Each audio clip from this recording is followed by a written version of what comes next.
1000. KNWN FM Oakville. KNWN and KPLZ HD2 Seattle. The Northwest's only all-news station. From ABC News, I'm Dave Packer. With a new attorney, the suspect in the shooting death of the CEO of United Healthcare could end his fight against extradition to New York as soon as Tuesday. Prosecutors there working on an indictment. More from ABC's Anka Jachi in New York. Police say there's video evidence showing the suspect leaving Manhattan by train, not by bus, as initially thought.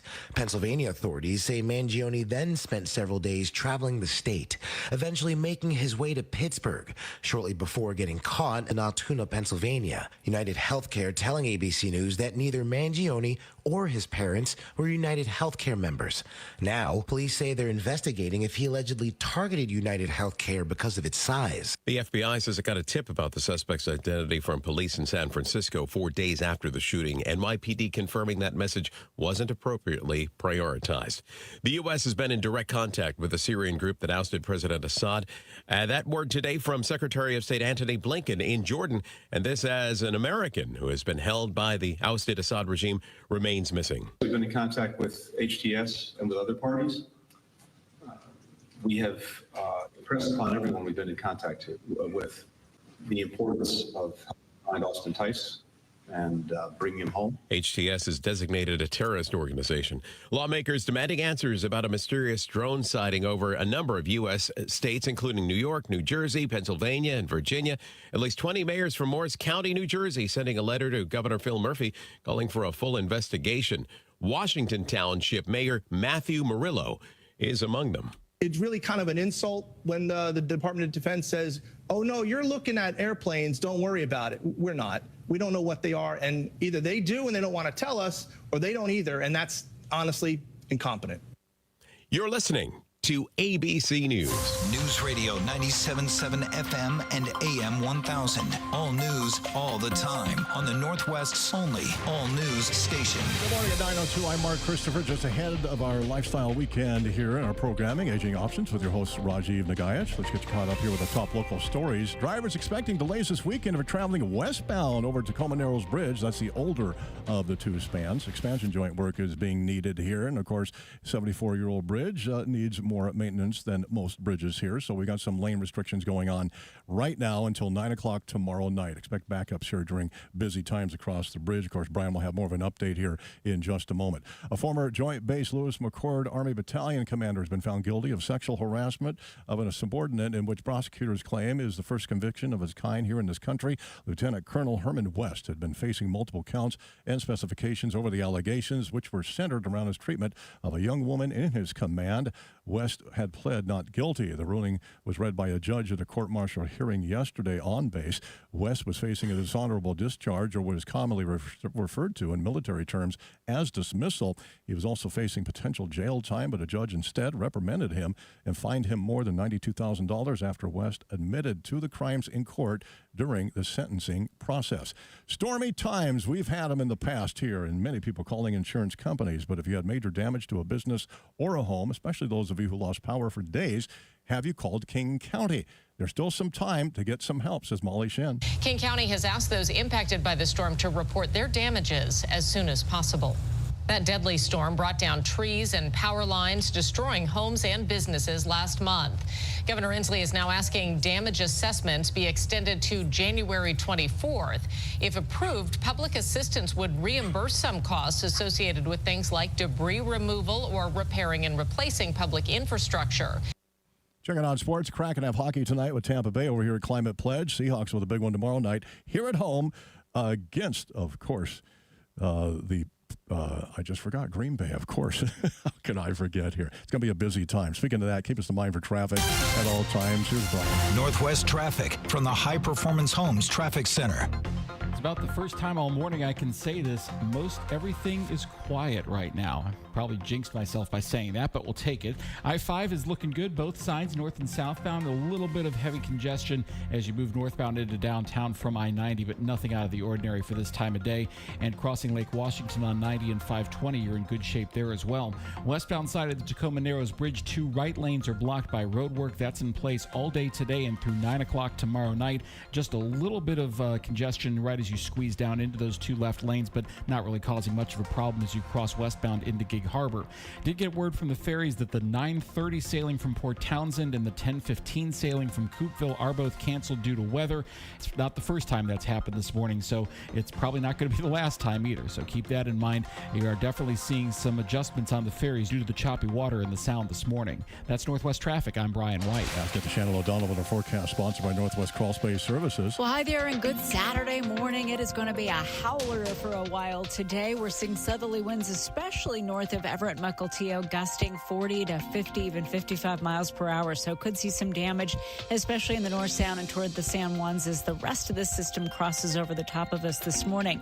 The steady rain giving way to scattered showers and sunbreaks. Some of the showers could be locally heavy with some thunder, lightning, and hail. And of course, with the high tides, we're worried about coastal flooding, especially near the Pacific beaches.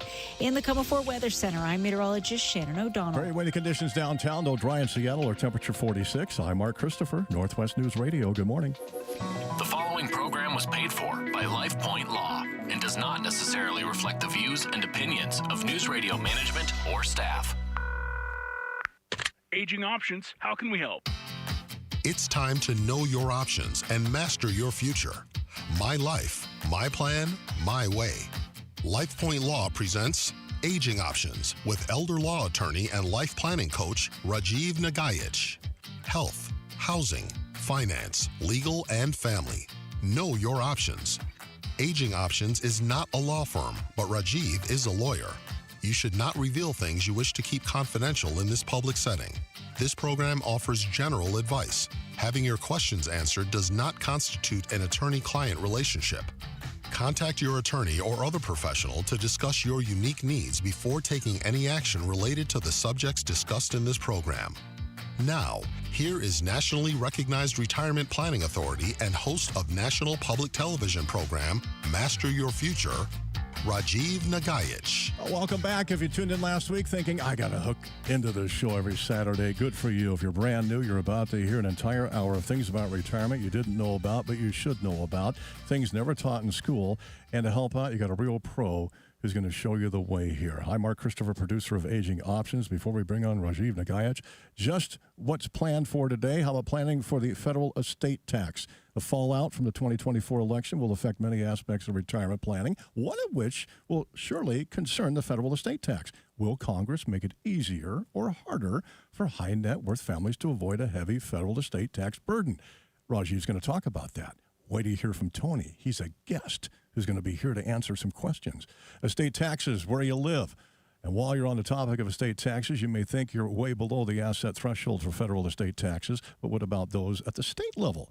If you don't plan ahead, even those with fairly modest estates may find an unexpected tax bill looming. You're going to hear some stuff. Also, Social Security service delays, budget arguments in D.C. are nothing new, right? Well, this one pits the U.S. House against the Social Security Administration, who says if they don't get a budget boost, services will suffer. Long hold times, employee furloughs, office closures come to mind. What is the future for the new year? You'll want to hang around. And going cashless, have you visited your favorite coffee shop or sandwich place only to see no cash allowed? A growing number of businesses and services, even some national parks, are saying no to cash and requiring digital payment. But millions of seniors who don't use these tools are in danger of being left behind. The growing cashless controversy. All this and even more. And your phone calls are most welcome and priority at 206-421-1000. Let's get started. Here's Rajiv Nagaich. You ready? Hey, I am indeed ready. And happy holidays, everyone. And welcome to the show, Tony. We've got a special guest, Tony Hinson. Tony, are you on the line with us? I am, Rajiv. Good morning. Hey, good morning. And I'm so glad you're joining us. And for those of you who have never heard of Tony, Tony Hinson is going to be joining LifePoint Law, the law firm where I practice, somebody that I've known for many, many years, and he is a estate tax expert. Tony, give us a little background about who you are, what do you do, and what qualifies you to be an expert in tax law. Well, thank you for that warm introduction, Rajiv. It's really an honor to come on board the team there. I've been practicing law for a bit over 25 years. I started off right after law school in the Navy JAG Corps. I did criminal defense for about 2 years and was able to deploy with an amphibious squadron doing operational law, kind of the fun part of the JAG Corps in a lot of ways. After leaving the JAG Corps, I got a job with the IRS. I hesitate to say that, but I worked for the IRS for almost 10 years, and my primary role was auditing estate and gift tax returns of high net worth individuals. And that's really where I learned the bulk of what I know, was looking at plans put together by incredibly gifted tax experts, understanding what they did, and determining if there were any issues open for audit. So I'm really indebted to those men and women out there who are truly experts in this field and that I learned from.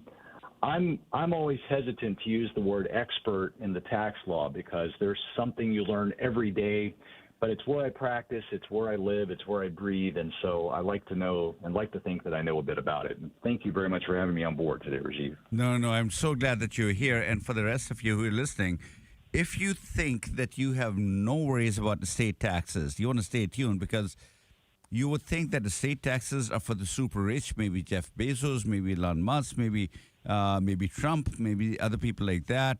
But you'll be surprised. You'll want to go ahead and hear. And if you have a question about estate taxes or estate planning in general, should I do a will? Should I do a trust? At what point in time do I need to look into something more than just a will or a trust? Or any question about estate planning, this is a great day to be calling because we got one of the best known experts, or at least I call him an expert because he has a lot more knowledge than I do. We certainly help people with the state taxes, but then there's a difference between somebody who does the state taxes every day and somebody who does it as part of the routine, but there are certain limitations to the whole thing. So if you have any questions, today is a great day to be calling at 206-421-1000. That's 206-421-1000. Tony, let's start with the proposition. Estate taxes in the mind of most people is for the super rich, Jeff Bezos and Elon Musk and people like that. Your thoughts? Well, and that's a great point, Rajiv. People listen to financial planners, read articles, and most of those articles are focused on the federal estate tax. And it's true right now. The federal exemption is enormous. For 2025, it's going to be $13,990,000. Which kind of begs the question why they didn't just go on and bump it up 10,000. But that's where the number came out. So if your estate is below basically $14 million, there won't be any federal estate tax upon your passing. But we all live in Washington. And as a result of some changes that occurred to the estate tax way back in 2000, Washington developed a standalone estate tax. And that estate tax kicks in at $2,193,000. And let's I'm sorry. Let's just pause there for a second. $2,193,000, $2.193 million. That is our limit. When we come back, we're going to continue. Should you worry about this issue in your own life? Okay. We'll come back. It's great to have Tony Henson here again, the state tax expert with Rajiv. Lots to cover. Lots of room for your questions here. 206-421-1000. Lots to find as well. Get to know the website, lifepointlaw.com. That's lifepointlaw.com. Rajiv, right after the show today, has an upcoming retirement planning seminar planned in Redmond. There's still room beginning at 11:30. Free to attend. You can read about it at events right now. Lifepointlaw.com. Don't you dare go away. Thanks for listening to Aging Options on News Radio 97.7 FM and AM 1000. Learn more by going to AgingOptions.com for blogs, videos, and the Aging Options portal. Visit AgingOptions.com for blogs, videos, and the portal. You know, I'm not a wealthy person, but I'd like to leave a little something to my kids when I'm gone. Actually, there's someone who gets first shot at your assets when you die, before your kids can even touch them. The tax collector and creditors. I don't know much about estate and inheritance taxes. I've heard about changes in tax laws, but it's a little complicated, so I just try not to worry about it. Far too often, the cost of probate and estate taxes forces children to sell off their parents' assets, leaving little for them. I'd at least like for them to have this house. After all, they grew up here, and we'd like to keep it in the family. They say you can't take it with you. I just didn't realize it was the tax collector who said it. The elder law attorneys at LifePoint Law understand probate and estate taxes. They know how to protect your assets and your legacy. You can trust LifePoint Law and Rajiv Nagaich. Call 877-ELDER-47. That's 877-ELDER-47. Northwest traffic from the High Performance Homes Traffic Center.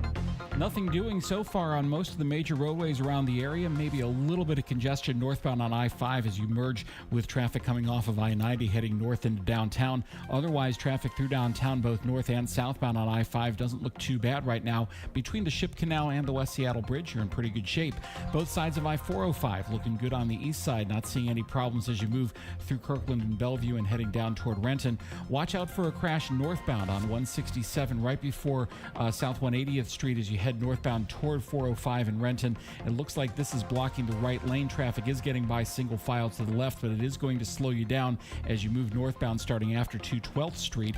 At the mountain passes, things don't look too bad.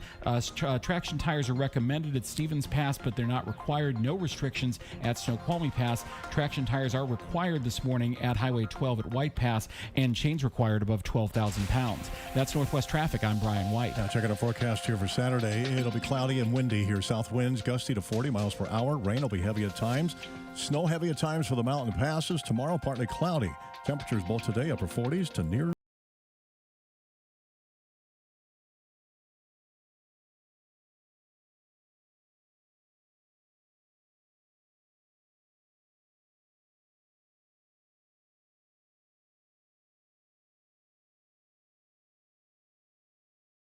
the estate tax. All right, we got an expert right here, Tony, to help you out. We've got Rajiv Nagaich here, who's doing seminars right after the show as well. And Rajiv, just a quick mention here, you're going to be in Redmond. This was one last one you had room for today, beginning at 11:30 there in Redmond. This was by special request. I had not just one, I had 2-3 people call and said, will you be doing one or can you do one? We've got some people coming from out of town. So that's where we are. So we will be in Redmond today. But if you happen to be out and about, what a great way to go ahead and cap this year off. Get started early for next year. Get started early on getting control over the rest of your life. What do you need to do to succeed in the upcoming years and not worry about it? We'll be there in Redmond talking about exactly that topic. Yeah, if you got a question about, tell me a little more, there's a reason to call the show right now at 206-421-1000. Also, for Tony Henson being here, an estate tax expert, he's taking phone calls. You don't have to make appointments and maybe weeks in advance because it gets so busy for these guys, but you can have them right here all to yourself. 206-421-1000. That's the number to call, 206-421-1000. Tony, let's continue the conversation. $2.193 million. But that's a lot of money. I mean, most of us are not going to make it there. Many people are not. Or are they? Great question, Rajiv. People, at least in my experience, there are a lot of people that are much closer to that number than they might initially think. That number doesn't just include what you might typically think about as being part of your estate. Certainly your house, stock accounts, bank accounts, things like that we all kind of take into account when we plan our estate are counted. But so is your retirement fund, your IRA, your 401k, your 403b, that account that in a lot of cases is someone's largest asset, that's in there as well. And the one that really catches people off guard, life insurance. If you have a $500,000 policy or $1 million policy that you've kept, that is likely part of your estate when you pass. And so as I joke, people might not be quite to that estate tax limit, but often they're close enough to walk. Well, but isn't life insurance tax-free? Isn't that one of the things that they always talk about, that if you have a life insurance policy, you don't have to worry about taxes? They do, and people hear that, and they think they're scot-free. The problem is, by and large, life insurance is not subject to income taxation. The earnings, of course, are, but I won't get into the weeds there. But by and large, if you receive the proceeds of a life insurance policy because your parent or someone else passed, that is not going to be an income tax issue. However, when we turn to the estate tax, that life insurance policy, unless you're very, very careful, is going to be part of the estate for estate tax purposes and could be taxed as high as 40%. We're talking to Tony Henson. He does estate tax planning. I mean, he does estate planning. He does all sorts of other work. But he has special knowledge, and he has a lot of good experience working first for the IRS and then working to help people so that you don't get into the IRS trouble. If you have any questions about estate taxes or just estate planning in general, 206-421-1000. You can call us today, and actually you can talk to Tony, and he will be there. Tony is going to be joining us at LifePoint Law, so I am so excited about that opportunity. So if you do have estate tax issues, we have been able to do estate taxes for a very long time. We know all the basics, fundamentals, but how refreshing when you have somebody who knows it at a much deeper level. That would be Tony Hinson. Any questions, call us today, 206-421-1000. Tony, educate us a little bit about, when we talk about taxes, it's so easy to get lost. Depending on the situation, people may be singularly thinking about maybe just estate taxes or income taxes. Just give us a quick overview about the tax conundrum and what different types of taxes should people be aware of and how to plan for each one of these things. Rajiv, it is a complex web, and that's part of why I tend to push back on the tax expert nomenclature, because it is an incredibly complex field. Right. People do think about estate taxes. Am I over the limit? Am I under the limit? And a lot of tax planning stops there. They'll have a basic estate plan in place where they've planned for the estate tax itself, but what they have failed to take into account is that, believe it or not, dying is an income tax event in a lot of ways. One of the most profound reasons is something called the step-up in basis. People have heard of this. They know something about it, but I take a lot of time to educate my clients on exactly what that means and what that means to your heirs upon your passing. It is. It gets complex pretty darn quickly. And in the state of Washington, first of all, there are only 17 states that have estate taxes or inheritance taxes, right? That's a special type of a tax. 33 states have chosen not to have anything to do with estate taxes or inheritance taxes. Washington happens to be one of them. And the highest estate tax rate is 20%, which is there, I think, 2 states. And Washington is one of them. So you happen to be in a state where your estate tax, if your estate is large enough, could be as high as 20%. And if you get caught up in the federal estate tax arena, that's a 40% tax that you end up paying. So it does pay attention, at least to keep an eye out on what the issues are when it comes to estate taxes. But Tony, you just introduced the step-up in basis issue. So let's talk about it. I think Washington State introduced not that long ago, this was like 4 or 5 years ago, introduced the capital gains tax, which is also in addition to what the federal government is going to charge. The state is going to charge a capital gains tax. Can you give us a quick primer about that, how that works? Well, and Rajiv, I'll focus on the step-up in basis issue and capital gains in general. Everyone is aware that if you buy something, a stock, a house, some other type of asset, we all hope it goes up in value. And if you buy something and hold it for a while and it goes up in value and then you sell it, you're going to, in many cases, owe capital gain tax on that difference between what you bought it for and what you've sold it. People are generally pretty comfortable with that and know how that works. There are a lot of exceptions and permutations of that, but that's basically how capital gains work. However, if you buy something and you hold it during your lifetime, and then at your passing, that same asset passes to your heirs, believe it or not, in many, many cases, if they turn around and sell that asset, they don't have to pay capital gains based upon what you bought it for. Instead, that basis, basically what you paid for it, gets stepped up at your passing, and your heirs only pay capital gain on the difference between the value when you died and the value they sell it, and the savings can be astronomical.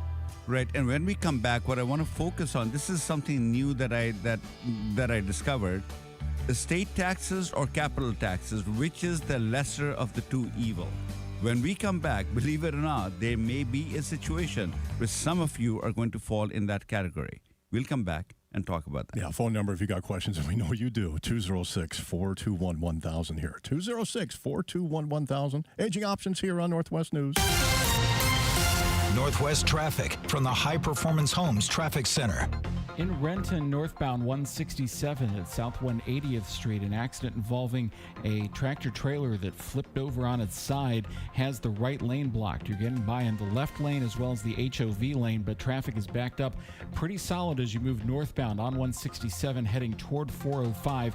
You're starting to slow down once you get past the interchange at South 212th Street heading northbound on 167. Take I-5 instead. That'll be a little bit faster drive for you to get up toward 405, moving toward Renton and Tukwila this morning. Speaking of I-5, no problems there north or southbound through downtown, just the usual congestion, but nothing out of the ordinary. The 9:30 sailing from Port Townsend's canceled. The 10:15 sailing from Coopville is canceled because of weather conditions. Also, keep in mind that the low tide restrictions are in place later this evening for the Mukilteo Clinton Ferry as well as the Edmonds Kingston Ferry between 8 and 11 o'clock tonight.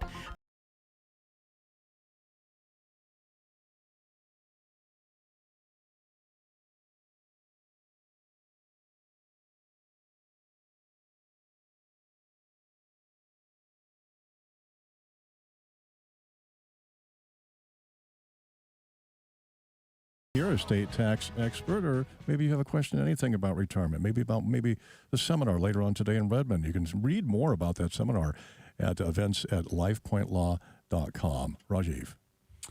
And thank you. You know, and Tony, I just want to get back to it. Not that long ago, we were looking at a single person who had a taxable estate. And you were looking at, well, if this person happens to pass away, the first $2.193 million will go to the heirs tax-free. Everything else will be subject to between 10 to 20% tax. In this case, it would be a 10% tax. And then we started looking at the capital gains issue.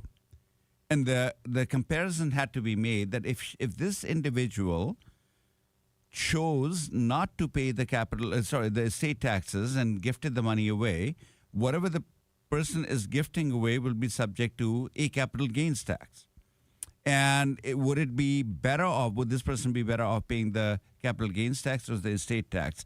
Can you talk to us just briefly about that? And actually, that's what I want to talk to you about after we go to Lorraine, I think, who's calling from Seattle. Let's go to Lorraine and see what questions she has. Lorraine, welcome to Aging Options. What's on your mind? Hello? Hi. Welcome to Aging Options. Hi there. Thank you so much for taking my call. Yeah.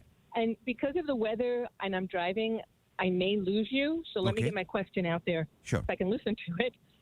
It's kind of a twofold question. One is I have decided to utilize the beneficiary idea for transferring my IRAs to my nieces and my sister. My niece is in their 20s and my sister in her 60s. And my question is if I were to die tomorrow, how does that affect them? Do they have to pull it out and pay tax on it in a 5 or a 10-year period of time, or are they able to hold it until they, say my nieces in their 20s are in their 60s, or let's say 73, when the required minimum distributions happen? Can they hold it until then, or do they have to take it out? And that's sort of question one. And question two is I want to know that if I were to put all of my IRAs into an irrevocable trust, if that would solve any taxation problem for my beneficiaries. Thank you. How large is your estate, before you go? How large is your overall gross estate? In total, it's going to be probably about $1.3 million. Okay. Tony? There is so much there. Thank you so much for that question. I tell clients all the time, IRAs are fantastic retirement vehicles, fantastic savings vehicles. They are really, really painful when it comes to estate planning because they were never really designed to be inherited. People didn't think about that back in the mid-'70s when these things were created. That said, IRAs can present some really interesting and some really fascinating planning opportunities. In general, what you're talking about, if you have an IRA and you leave that to someone via a beneficiary designation and they inherit that IRA, with a few exceptions, they're going to need to pull the assets out of that IRA within 10 years of your passing. And there are quite a few rules. The IRS just published some new rules, believe it or not, on how fast that needs to occur. But you can generally know that within 10 years of your passing, that IRA is going to need to be paid out to the beneficiary. Now, if it's a traditional IRA, that means the income tax is going to be due within 10 years or whenever it's paid out to that beneficiary. So proper planning with IRAs is essential.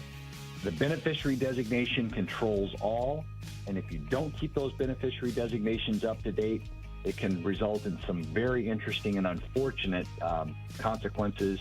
I can hear the music in the background, Rajiv, so I think we'll probably talk about that after we come back. When we come back, and there are a couple of things, the irrevocable trust and the sister. So we'll talk about both those issues. And Teresa, you're next on the line, so hold up. The News Watch never stops. News Radio 97.7 FM and AM 1000. The Northwest's only all-news station. ABC News, I'm Dave Packer. More mysterious drone sightings over a number of states, including New York, New Jersey, Pennsylvania, and Virginia. The aircraft now getting the attention of public officials. Mendham Borough Mayor Christine Serrano has organized a task force to track, record, and share drone sightings. But at this rate, they need to let us know if it's their equipment, if our government owns this. And that's it. In a bulletin obtained by ABC News, the New Jersey Division of Fire Safety warning downed or landed drones should not be approached. ABC's Ika Jachi. New details on the killing of United Healthcare CEO Brian Thompson. Police now say the suspect did not take a bus, took the train to Pennsylvania. And we've learned that the FBI and NYPD spoke to Luigi Mangioni's mother a day before he was arrested. American Travis Timmerman handed over to the U.S. after months in a Syrian prison, but there's no word yet on the whereabouts of American Austin Tice. This is ABC News. 97.7 FM and AM 1000. All news, all the time. For Seattle, Tacoma, Bellevue, and beyond. The Northwest's only all-news station. 9:31, more of Aging Options here, and your host, Rajiv Nagaich. Right now, I'm Mark Christopher. Give you the latest headlines in the 24/7 Northwest News Center. An apartment shooting in Renton Friday involving a teen. Police have a couple of people of interest in custody, but not necessarily the suspect. We spoke with some of the neighbors at the apartment complex before the scene cleared. They told me they were surprised that this happened and that it's fairly a typically nice neighborhood. Violent crimes like this don't tend to happen. As we were there, detectives, police officers, they were collecting evidence of a little bit of a chaotic moment when we first arrived. And officers, they've been trying to nail down exactly what happened, what led up to the shots being fired that put a teen boy in the hospital. Several evidence markers and bags collected by investigators. Police have confirmed to us that the victim is a teen who is in stable condition at Harborview Medical Center. We also know that police detained 2 people who officers are questioning about the shooting. We are talking to individuals that were contacted on the scene when officers arrived. I don't know how these 2 individuals are involved. That's Hannah Knowles with the story. And again, the 2 people that they're talking to have not been named as suspects, just people of interest. With more of the drone lights being seen in the Northeast, and again last night, and the reports continue, you wonder about the West Coast. Well, a Life flight pilot saying that he witnessed bizarre behavior from mysterious lights in the skies after multiple people saying lights reported over western Oregon here just about a week ago. Joe Bewley has been flying since 2013, has over 6,000 recorded hours of flight time. He said he's never seen anything like what he saw. Video taken by the Life Flight's crew members appears to show an orange dot on the screen that constantly fades in and out. Bewley saying they could not identify it. The FAA saying in a statement, quote, a pilot reported seeing unidentified lights while flying in what's known as the Seattle Air Route Traffic Control Center airspace last Saturday, December 7th. It was registering like an aircraft. So the weird thing is we were seeing it as an aircraft inside the aircraft, but ATC wasn't showing it on their radar. A carjacking suspect who blew through a border crossing, nearly hitting a Border Patrol officer and leading multiple agencies in a chase down I-5, now facing numerous charges. Sean Bergstrom is charged with assault, hit and run, possession of a stolen vehicle, and attempting to elude. In court yesterday, a judge ordered Bergstrom to have a mental health evaluation. The incident happened actually Thursday afternoon at the border crossing there at the Peach Arch, just north of Bellingham. Canadian authorities were chasing a man with a knife who they say stole the vehicle and was speeding, heading straight toward the border. State Patrol said Bergstrom at times reached speeds of about 100 miles an hour going south on I-5, trying to get away as U.S. Customs and Border Patrol used a chopper overhead to track him down. The chase finally ended near the Bow Hill rest stop there in Skagit County. Law enforcement could use stop sticks and a pit maneuver to capture their suspect. Decorating your car for the holidays and driving around the neighborhood or on city streets, don't do it. The Washington State Patrol says it is illegal. In fact, Washington law prohibits the use of aftermarket lights on vehicles while in motion on public roads. Not only are the lights distracting to drivers, they can also damage your car. The lights rubbing against the paint, in fact, driving at various speeds down the road can leave visible damage. And Washington State isn't the only state where it's illegal to drive a car adorned with lights. Wyoming is another one where a driver of a festive Ford Mustang was pulled over because the car was covered totally in Christmas lights. Pictures on social media. He did a nice job. The driver reported that decorated vehicles with Christmas lights seems to be a trend sweeping the globe, growing very popular, especially this holiday season in American cities and small towns in Europe. Checking out sports, Kraken have hockey tonight. They've got Tampa Bay in town at Climate Pledge. We've got Seahawks in town with Green Bay tomorrow. That's going to be a big time and a lot of traffic expected. Northwest traffic from the High Performance Homes Traffic Center. On northbound 167 in Renton at South 180th Street, there is a tractor trailer that is getting uprighted by a crane that looks like it may have blown over in high winds. At the very least, it was on its side on the side of the road. And so the right lane is blocked as well as the off-ramp lane to South 180th Street. You can use that off-ramp, but you kind of have to make a sharp right turn to get onto the ramp. That's the reason that you're slow on northbound 167. As you move through that part of Renton, moving up toward 405, you will slow down moving northbound starting around 212th Street. Take I-5 instead. It's a much easier drive to get up to 405 as you move northbound toward Tukwila and Renton this morning. Westbound on the Tacoma Narrows Bridge, the two right lanes are blocked because of road work that will be in place until tomorrow night at 9 p.m. It's not causing much of a problem right now, but you will have to squeeze down into those two left lanes to get across the bridge heading westbound into Gig Harbor. That's Northwest traffic. I'm Brian White. Yeah, forecast we have for the weekend sponsored by Northwest Crawl Space Services. Gusty winds here at 40 miles per hour from the south. Looks like 15 to 25. Tough enough that we had a freighter sit out here, container ship that had a hard time dropping anchor here and actually had to use a prop to keep in position. Looks like he's finally solved the issue right now. Looks like rain showers will continue. Heavy snow for the mountains. Going to be a challenge for mountain passes. Tomorrow, much drier. Partly cloudy skies expected upper 40s. We're back in the rain.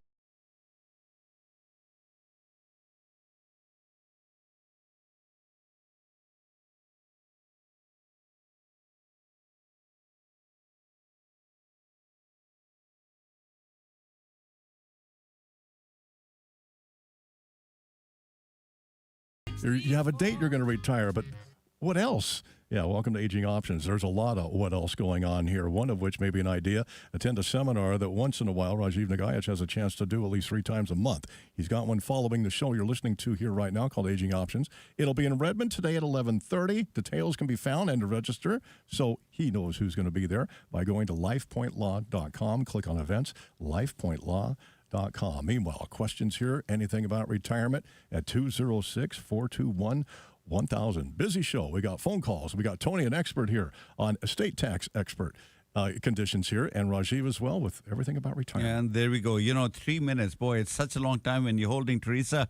Just give me 1 second. I just want to go ahead and cover a couple of things with Tony up here on the last call.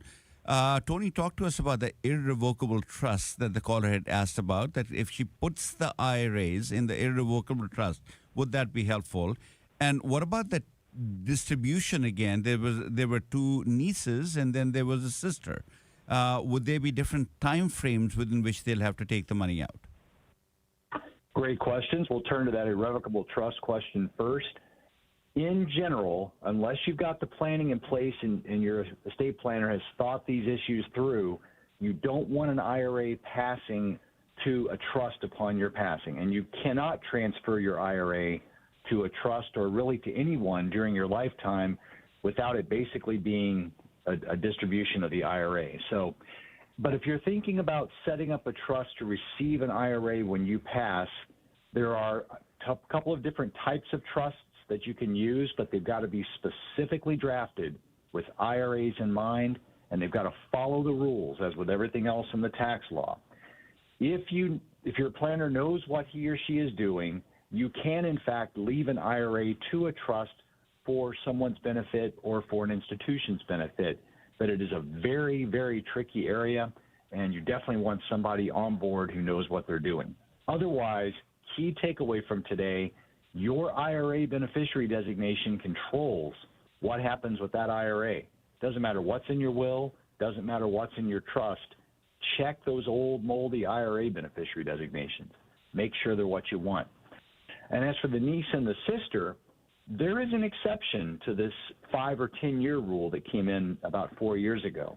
If you leave your IRA to someone who, and love the way the Congress words these things, not more than 10 years younger. So within 10 years of your age, they can actually use their life expectancy to pull that IRA out.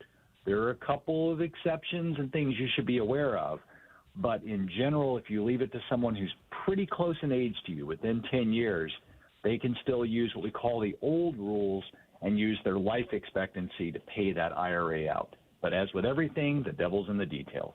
That's right. Yeah, and we're talking about what's referred to as eligible designated beneficiary rules. If you have any questions, the best thing you can do is to give LifePoint Law a call, make an appointment to talk to Tony, and he can walk you and at least tell you as to what the right thing to do is. With that, let's go to Teresa. Teresa, thank you for your patience. You've been holding so long. How can we be of help? So my mom recently passed, and she had a brokerage account that I understand how the commodities, the securities get transferred. That's no big deal. I understand that. What about the cash? What's my tax consequences to the cash that was in that account? Tony? That's a great question. I think it's beautiful that you're thinking about these issues in that much detail. The stocks, by and large, again, this is all subject to details, but the stocks are going to get a step up in basis like we talked about. So the holdings within that account are going to get that step up. Cash always has a basis of 1. So $1 is $1 is $1. The cash is going to be part of your mom's taxable estate, and it will pass either per her estate plan or per the beneficiary designation, whatever controls that account. And the cash is like everything else. It comes out, it's part of the taxable estate, and it could be subject to estate taxes. So I was the beneficiary. So it's going to pass through me as a beneficiary. It's not going to go into, obviously it goes into the total valuation of her estate. But what happens when it passes to me? Do I owe taxes on it as a beneficiary? Yes, ma'am. If there are estate taxes that are owed, they're going to be owed by the estate. And so what that means practically is you might get a little bit less cash if the taxes are paid as a result. So, Teresa, let me make sure you get the distinction there. Even if the cash comes to me as the beneficiary, it's coming direct to me. It's not going through the estate. So it doesn't matter. So here's what happens. That's a great question. Let me just make sure that you understand with clarity what's going on. When your mom died, there was a certain amount of estate assets that she had. Didn't matter who they were going to. On the moment of her death, what did she own? That is her estate. If that exceeds $2.193 million, then the first $2.93 million is going to go tax-free. Doesn't matter whether it's going to go via beneficiary designation or by the rules of whatever her will or trust are. The first $2.93 million is going to go tax-free. Everything else is subject to a 10 to 20% tax. So you will need to sit with someone like Tony, someone like me, someone like Aaron Baker in my law firm, and say, what are the tax consequences? We will have you make a list of all the assets that were in the estate when the moment your mom died, and then we will tell you what the tax consequences are. You will not pay the taxes, the estate will, which means there will be a little bit less money, perhaps, to go to the beneficiaries. Does that help? For my question, not at all. Okay, so hold on just one second.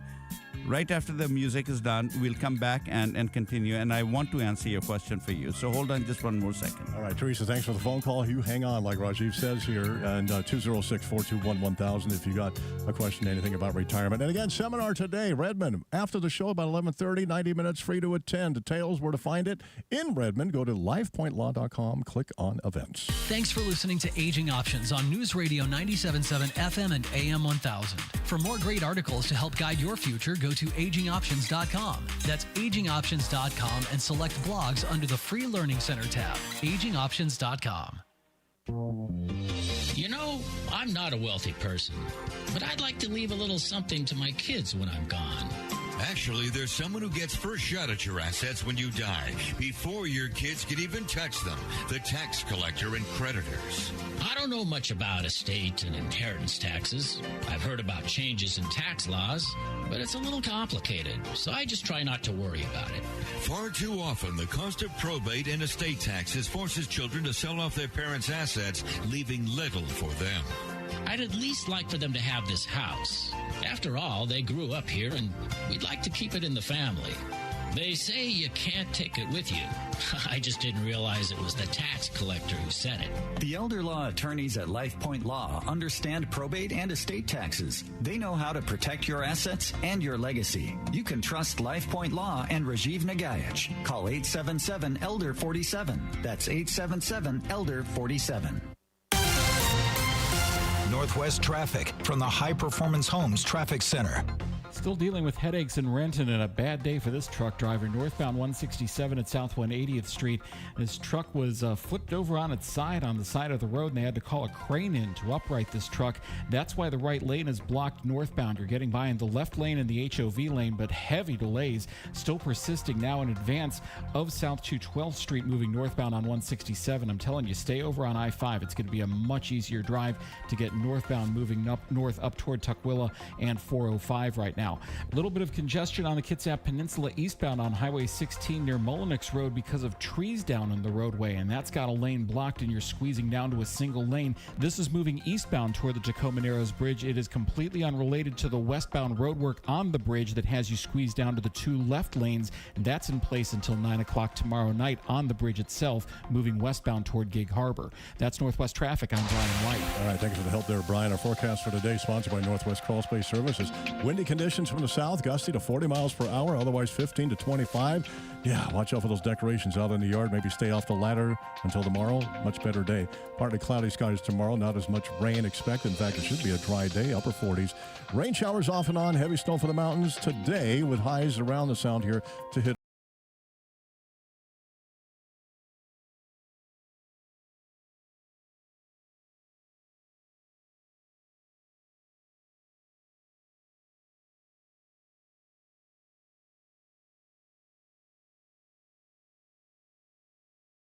Oh, there's a little more to retirement. In fact, why not head on out to Redmond if you're nearby today for a seminar right after the show beginning at 11:30. It's 90 minutes that will give you the confidence that you have a game plan. Even add to what your plan is already.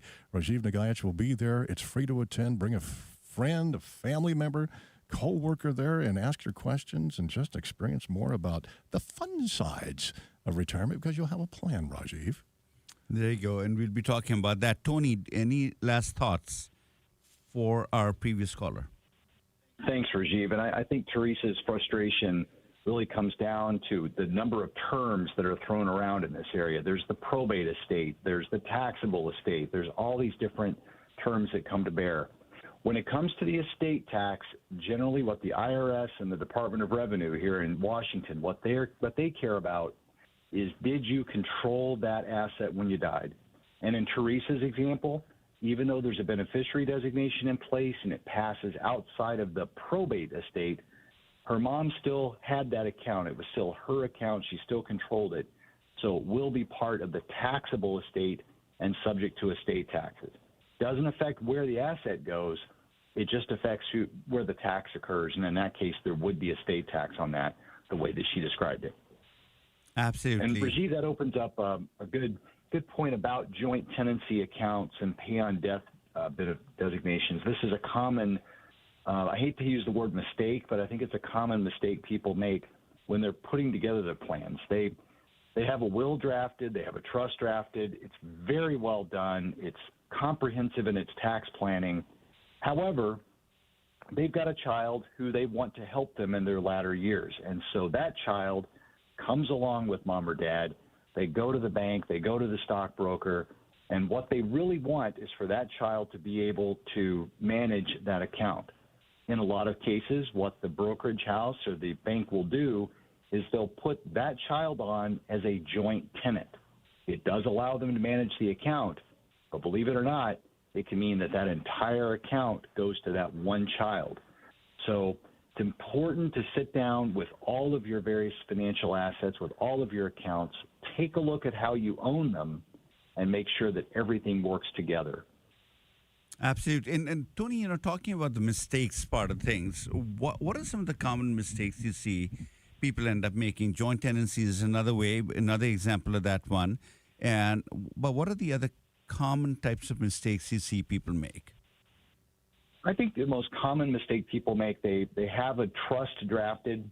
The trust is designed to avoid probate, although here in Washington, probate is fairly straightforward. Mm-hmm. But then they never take the next step of actually funding the trust. So everything they own is still held by them, either by themselves in joint tenancy, as community property, and they've got this magnificent trust that's been drafted. And they may have paid quite a bit of money for this trust, and it doesn't hold anything. So when they pass, we still do a probate. We still go through exactly what we would have had to have done if they had a will, because they failed to fund the trust.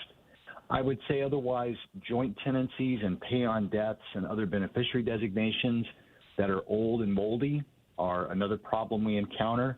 And then another would be IRA and 401k beneficiary designations, and I hate to say this, but that may have survived a divorce. In a lot of cases, if you go through a divorce in Washington, that former spouse is removed from a lot of those designations. However, notably with IRAs, they may very well not be removed. Exactly. Yeah. And let me interject another mistake that people end up making. When we're doing all this planning, Tony, people are narrowly focused on a certain aspect of their retirement life, right? In this case, legal. I want to do a trust because when I die, I don't want my children to have to go through probate, and I just want it to be as seamless as possible.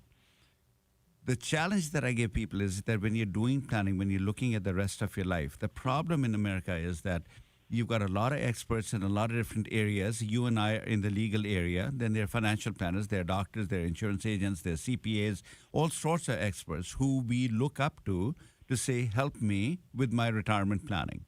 And every expert is out there giving some advice that this is what you need to do. You and I are talking about you need to do a will, you need to do a trust, you need to update your beneficiary designations, etc. And people will walk to your office. If this is what they're thinking at that moment in time, they will come to you and I, and we will help them. And they walk away thinking, okay, great, now I've got that taken care of. And then a few years will go by, they'll do something else in another area, I've got that taken care of. But in the end, is that really the best way to do retirement planning? And this is what my fight in this whole system is. Look at the rest of your life and ask yourself this question: as important as it is for me not to pay estate taxes or any more estate taxes than I have to, is there anything else that I will want to accomplish? Well, give me a life that I could live as healthy as I could, as long as I could. But if I did fall ill, I didn't end up in a nursing home, didn't become a burden, didn't die broke. Does any other planning address any of those issues? And I promise you not. So when you're thinking about these issues, whether it is tax issues or otherwise, put them in a broader context and say, this planning must be part of a much bigger outcome that I want in life, a much simpler outcome. And that's called life planning. And that's what gets lost. So if you have any questions, I certainly want you to call today at 206-421-1000. But call also to see if you should be thinking about something different and not just this one narrow aspect. Mark? It's like this every Saturday. The topics, the ideas. Get to know that phone number and make a call. We still got time for yours. 206-421-1000. Also the website, everything discussed and shared, lifepointlaw.com. And more about that seminar he's got planned later on today here to help you plan your retirement. Northwest traffic from the High Performance Homes Traffic Center. Still dealing with headaches in Renton, and a bad day for this truck driver. Northbound 167 at South 180th Street. This truck was flipped over on its side on the side of the road, and they had to call a crane in to upright this truck.